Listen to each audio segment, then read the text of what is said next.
Good evening, welcome to 7 News, and we start tonight with eerie pictures of HMAS Sydney from the bottom of the Indian Ocean. The video shows the damage inflicted on the warship in its battle with the German raider Cormoran in 1941. Jeff Parry reports. Hidden for 66 years, this is HMAS Sydney. More than 2.5 kilometres below the waves, searchers have finally thrown a light on her. Through the camera lens mounted on a remotely operated submersible, a gun turret comes into view. The same guns that returned fire after Sydney was attacked by the German raider Cormoran. These still pictures tell a story, another of Sydney's guns. Between the barrels at the bottom of your screen, what appears to be a direct hit from enemy fire. And in this image, another gun turret covered in wreckage. This is part of Sydney's wooden deck.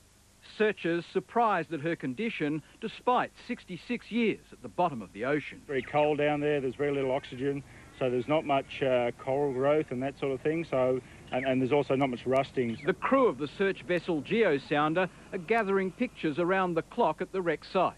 The video quality is getting better by the day as weather conditions improve. Tom Fisher walked the decks of HMAS Sydney, leaving the ship and his mates just weeks before her final action. I think I'm happy in one way that I've seen it has been found in my lifetime, because I thought I'd go to heaven without seeing it.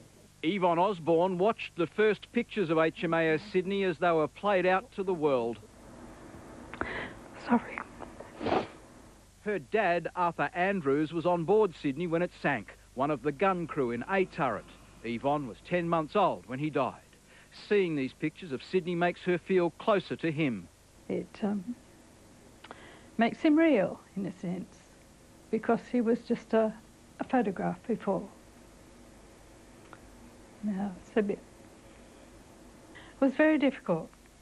I didn't think it'd be quite so difficult, but it was. Around Australia, families will be watching these pictures. For so long they didn't know the final resting place of their fathers, sons and husbands.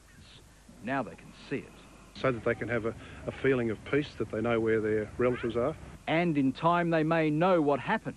The Navy has convened a commission of inquiry. For investigators to be able to see it would mean a lot, wouldn't it? I'm sure it will mean a lot, because it'll confirm the verbal accounts, which is the only evidence we've had to date, the verbal accounts from the German crew of the damage to the Sydney. The Navy will hold a wreath laying over the Sydney and Cormoran on April 16th. Some of the families of those Australian sailors lost in the battle will take part in that ceremony of remembrance. Jeff Parry, 7 News.